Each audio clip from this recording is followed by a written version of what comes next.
യോഗാധ്യക്ഷൻ PTA president Shameer, വേദിയിലും സദസ്സിലുമുള്ള ഏറ്റവും പ്രിയപ്പെട്ടവരെ, ഈ വിദ്യാലയത്തിൽ നിന്ന് ഈ വർഷം വിരമിക്കുന്ന ഗീത ടീച്ചർ, പ്രിയപ്പെട്ട വിദ്യാർത്ഥികളെ, രക്ഷിതാക്കളെ, നിങ്ങൾക്ക് എൻ്റെ നമസ്കാരം. പെങ്ങാമുക്ക് ഹൈസ്കൂൾ അതിന്റെ 88ാമത് വാർഷികം ആഘോഷിച്ചുകൊണ്ടിരിക്കുകയാണ്.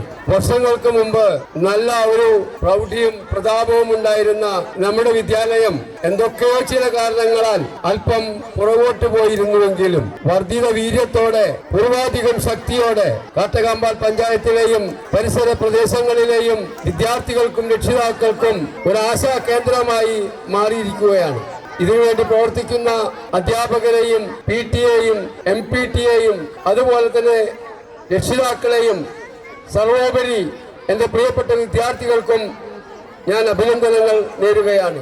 നിങ്ങൾ കാത്തിരിക്കുന്നത് ഇവിടുത്തെ കലാപരിപാടികൾ ആസ്വദിക്കുന്നതിനാണെന്ന് എനിക്കറിയാം. അതുപോലെ തന്നെ നിങ്ങളുടെ സഹായമുണ്ടെങ്കിൽ, നിങ്ങളുടെ സപ്പോർട്ട്, കൈത്താങ്ങൽ ഉണ്ടെങ്കിൽ മാത്രമേ ഈ വിദ്യാലയം ഇനിയും ഉയരങ്ങളിലേക്ക് കുതിക്കുകയുള്ളൂ. അതിനായി നിങ്ങളോട് അഭ്യർത്ഥിച്ചുകൊണ്ട് ഈ സ്കൂളിന്റെ എല്ലാ പ്രവർത്തനങ്ങളിലും നിങ്ങളുടെ സേവനം, നിങ്ങളുടെ സഹകരണം അഭ്യർത്ഥിച്ചുകൊണ്ട് സംസാരിക്കുന്നതിന് അവസരം തന്ന കമ്മിറ്റിക്ക് അഭിനന്ദനങ്ങൾ നേർന്നുകൊണ്ട് നിർത്തുന്നു. നന്ദി, നമസ്കാരം.